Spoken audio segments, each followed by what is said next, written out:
Hanya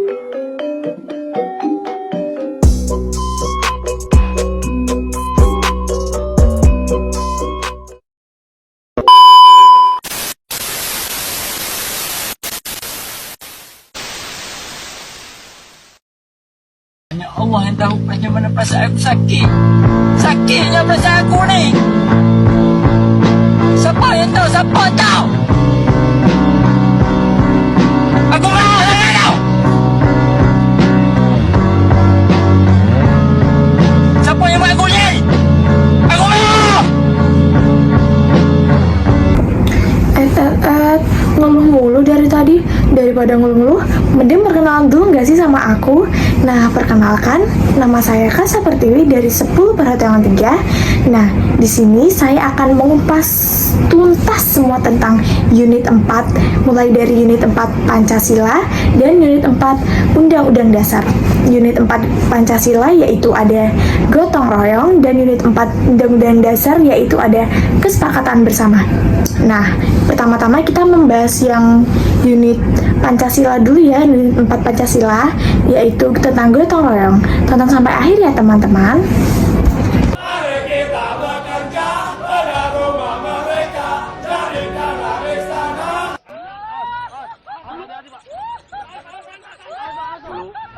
Kerja bagus. Tolong aku. Hati-hati, musuh terlihat.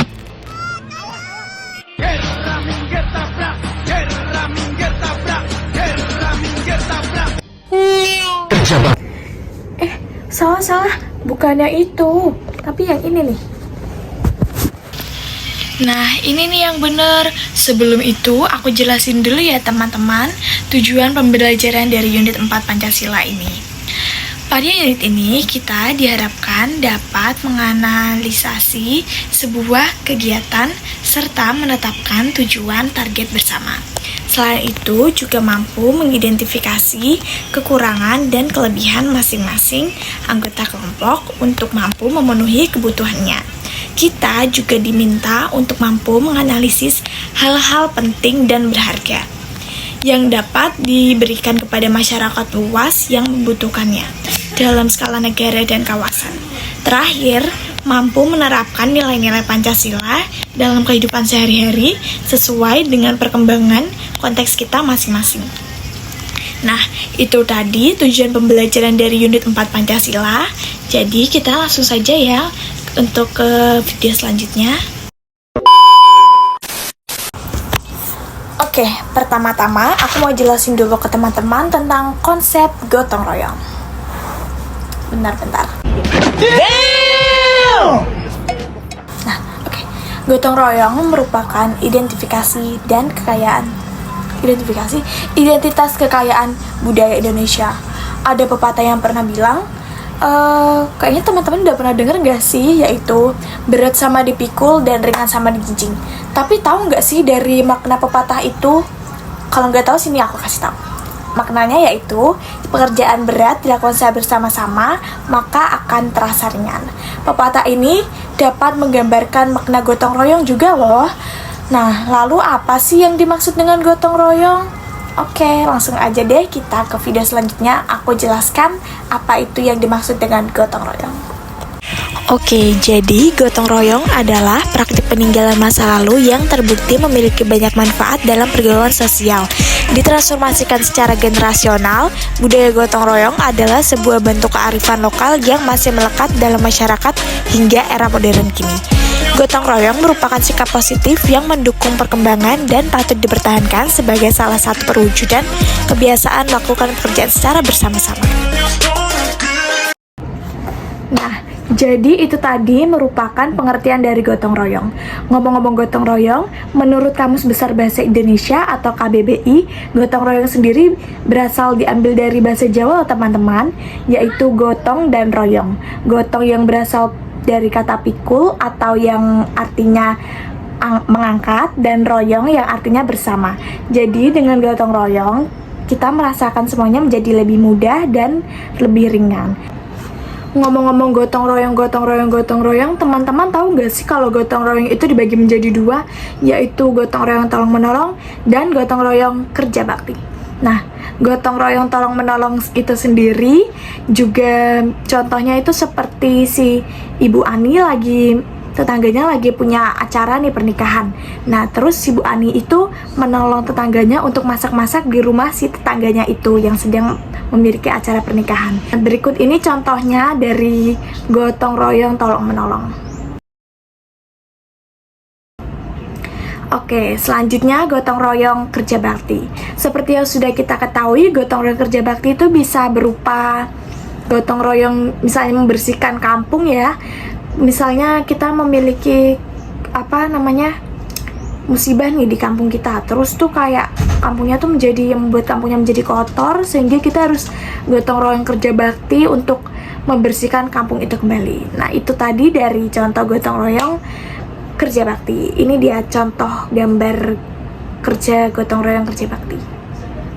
Selanjutnya, teman-teman tahu nggak sih kalau Koenjaningrat membagi gotong royong yang terdapat di masyarakat perdesaan menjadi 4 jenis, yaitu yang pertama, tolong-menolong dalam aktivitas pertanian. Contohnya, Pak Andi memiliki lahan pertanian nih, lalu Pak Andi meminta Pak Doni untuk membantu ia merawat lahan tersebut. Yang kedua, ada tolong-menolong dalam aktivitas sekitar rumah tangga. Contohnya yaitu Ani membantu ibu untuk membersihkan halaman rumah dan Bagas membantu ayah untuk mencuci mobilnya. Yang ketiga, ada tolong-menolong dalam aktivitas persiapan pesta atau upacara. Contohnya, tetangga Bu Sri sedang mengadakan pesta pernikahan. Lalu Bu Sri membantu tetangganya itu untuk masak-masak di rumahnya, atau yang biasa orang Jawa sebut yaitu adalah rewang. Nah, yang keempat atau yang terakhir yaitu tolong-menolong dalam peristiwa kecelakaan dan bencana. Contohnya, Pak Wawan sedang mengalami musibah yaitu kecelakaan. Lalu Pak Domo menjenguk Pak Wawan dan memberikan sedikit buah-buahan dan obat-obatan agar kondisi si Pak Wawan segera membaik. Nah, itu tadi 4 jenis dari kerja bakti masyarakat di perdesaan yang dibuat oleh Koenjaningrat. Jadi, gotong royong lahir atas dorongan kesadaran dan semangat untuk mengerjakan sesuatu secara bersama-sama, serentak, beramai-ramai tanpa memikirkan dan mengutamakan kepentingan pribadi. Gotong royong juga harus dilandasi dengan semangat, keikhlasan, kerelaan, kebersamaan, toleransi, dan kepercayaan. Konsep dari gotong royong dapat pula dimaknai sebagai pemberdayaan masyarakat. Dalam gotong royong termuat makna collective action dan struggle self-governing, common goal, and sovereignty. Dan juga secara sosial kultural, nilai gotong royong merupakan semangat yang dimanifestasikan dalam berbagai perilaku individu yang dilakukan tanpa pamrih guna melakukan sesuatu secara bersama-sama demi kepentingan individu atau kolektif tertentu. Nah, itu semua merupakan konsep dari gotong royong ya teman-teman. Selanjutnya yang akan kita bahas yaitu tentang makna penting gotong royong. Makna penting gotong royong tidak hanya membantu orang lain. Selain itu, gotong royong juga dapat mengurangi kesalahpahaman loh. Sehingga dapat mencegah terjadinya berbagai macam konflik. Gotong royong juga dapat merefleksikan suatu kebersamaan. Merupakan pedoman hidup untuk menciptakan kehidupan yang lebih jauh dari konflik. Itu adalah makna dari gotong royong.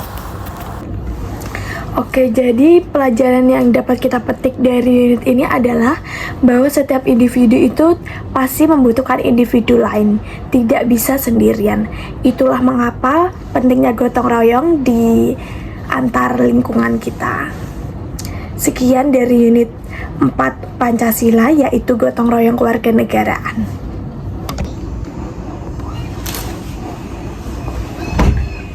Halo.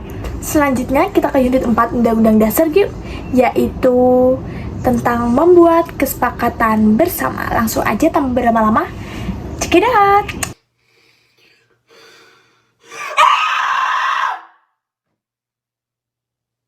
No, I'm still sad. It didn't work.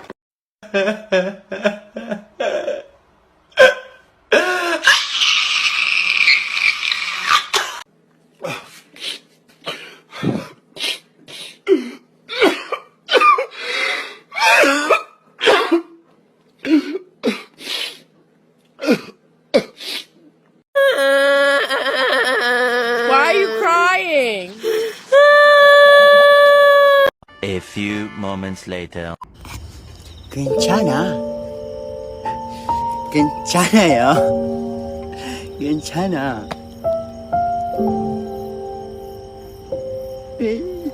괜찮아. Oke, udah. Jadi aku jelasin dulu tentang apa sih itu kesepakatan bersama.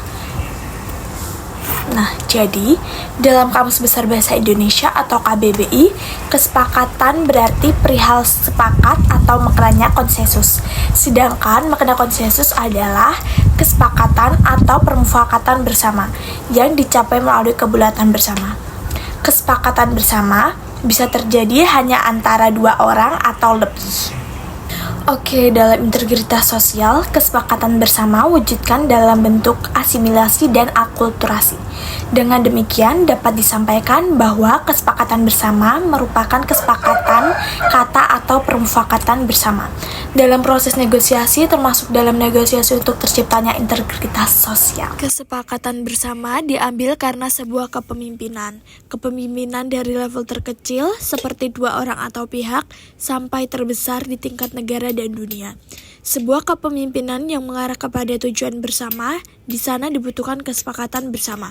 Tidak lain agar terjadi proses mencapai tujuan secara bersama-sama, saling menghargai, saling mendukung, dan akhirnya semua yang diharapkan akan merasakan hal yang sama ketika mencapai tujuan. Kesepakatan bersama itu bisa berupa tertulis dan tidak tertulis loh, yaitu misalnya berupa tertulis ada di... Kalian pernah lihat nggak sih kayak peraturan di sekolah itu yang ditulis terus ditempelkan itu biar kita bisa baca bersama-sama? Itu merupakan salah satu kesepakatan bersama secara tertulis. Yang tidak tertulis itu biasanya kita diucapkan secara langsung dan mengingatnya dengan pikiran kita sendiri. Anyway, kesepakatan bersama juga bisa dilakukan dalam kesatuan sosial kecil loh teman-teman. Contohnya ya ini keluarga. Jadi misalnya nih, kalian lagi bingung pergi berlibur kemana sama keluarga kalian.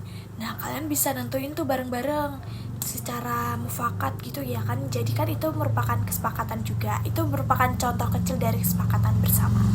Antara Pancasila, Undang-Undang Dasar Negara Republik Indonesia tahun 1945, dan kesepakatan hidup bersama dalam kehidupan sosial.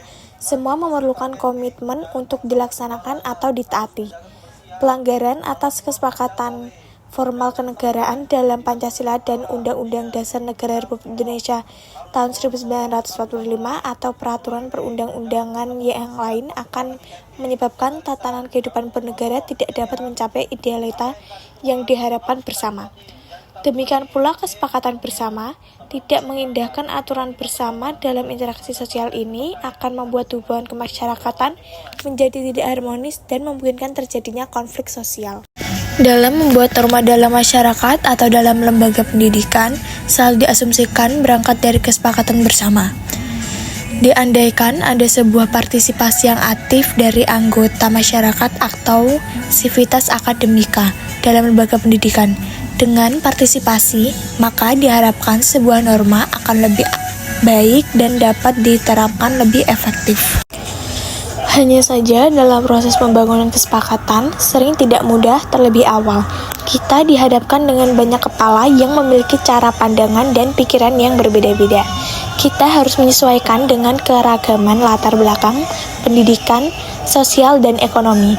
Kita dihadapkan dengan banyak orang atau pihak yang memiliki kepentingan yang terkadang bertentangan terhadap kepentingan kita. Jadi, cara simpel dalam proses pembuatan kesepakatan bersama adalah mengidentifikasi masalah atau tujuan yang ingin dicapai, kumpulkan informasi diskusi dan informasi, buat kesepakatannya, lalu implementasikan kesepakatan tersebut. Itu adalah cara simpelnya dari cara membuat kesepakatan bersama. Oh iya, ada beberapa contoh membuat kesepakatan bersama di lingkungan sekolah oleh teman-teman, yaitu membuat jadwal piket kelas. Itu juga membutuhkan sebuah kesepakatan kebersamaan.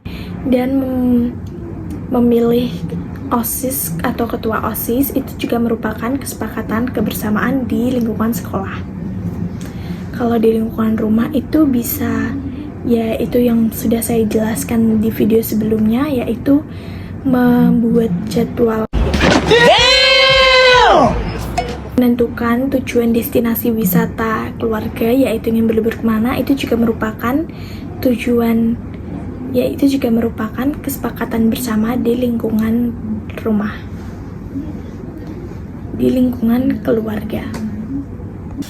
Jadi dalam membangun kesepakatan bersama juga memerlukan jiwa yang tangguh dan siap menjalankan prinsip-prinsip berdemokrasi seperti kebersamaan di depan hukum, tidak ada diskriminasi, senantiasa bersikap toleran, dan menghargai setiap pihak. Dengan cara demikian, diharapkan kesepakatan bersama bisa benar-benar menjadi panduan dalam berhubungan dan bergandeng tangan. Dengan cara demikian pula, kesepakatan yang ada sungguh-sungguh mencerminkan kehendak bersama, bukan hanya mencerminkan kehendak pemimpin atau sebuah pihak tertentu saja. Nasi dibakar, bakar nasi dibakar, campur sate, tusuk sate. Oh, hi. Wait a minute. Who are you?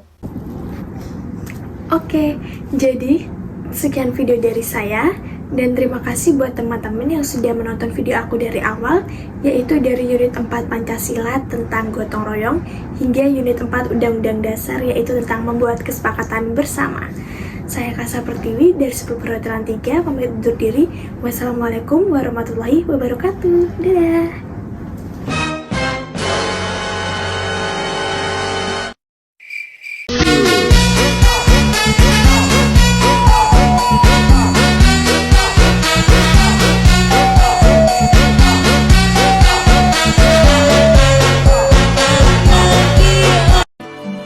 Pain is never permanent, but tonight it's killing me. I hope you get your ballroom floor, perfect house with rose red doors. I'm the last thing you remember.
That's my